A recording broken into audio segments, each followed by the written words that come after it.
Hello बच्चों, let's see this question. The question says state true और false. हमें सही गलत बताना है। एक स्टेटमेंट दिया हुआ है, ये करेक्ट है इनकरेक्ट है। Socialism lays emphasis on economic justice.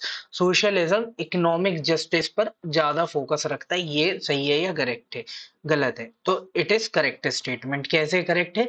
देखो, सोशलिज्म का मतलब क्या होता है कि जो भी इंपॉर्टेंट मीन्स ऑफ प्रोडक्शन हो वो किसके हाथ में हो? गवर्नमेंट के हाथ में। ठीक है। जैसे इसका एक एग्जांपल हम देखते हैं भारत के केस में। देखो, हमारे केस में गवर्नमेंट किसको ओन करती है? यहाँ पे रेलवे को। रेलवे का हम एक एग्जांपल ले रहे हैं। अब रेलवे को गवर्नमेंट ओन कर रही है, तो आप देखो रेल का किराया कितना सस्ता है। जैसे सपोज अगर आप दिल्ली से मुंबई ट्रेवल करते हो तो आई थिंक आप जनरल में 100 से 200 रुपए के बीच में आप दिल्ली से मुंबई ट्रेवल कर सकते हो।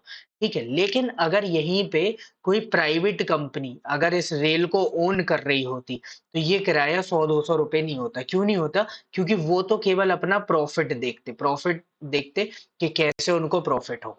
प्राइवेट का मतलब होता है कि उनको तो बस प्रॉफिट चाहिए। गवर्नमेंट का मकसद क्या है? कि जो सिटीजन्स हैं उनका डेवलपमेंट हो, उनको कन्वीनियंस हो। तो गवर्नमेंट बहुत सारी जगह पे प्रॉफिट नहीं देखती है।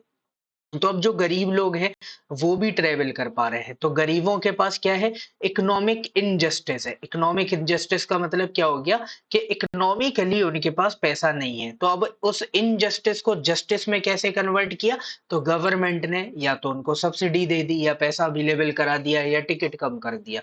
तो ये सब कैसे हो रहा है? सोशलिज्म की वजह से। सोशलिज्म में क्या होता है? सोर्स ऑफ प्रोडक्शन का ओनरशिप किसके पास होती है? गवर्नमेंट के पास। तो इस हिसाब से ये स्टेटमेंट करेक्ट हो जाता है कि सोशलिज्म जो है वो इकोनॉमिक जस्टिस पे ज्यादा फोकस रखता है। So hope you understood it well. Best of luck. Thank you.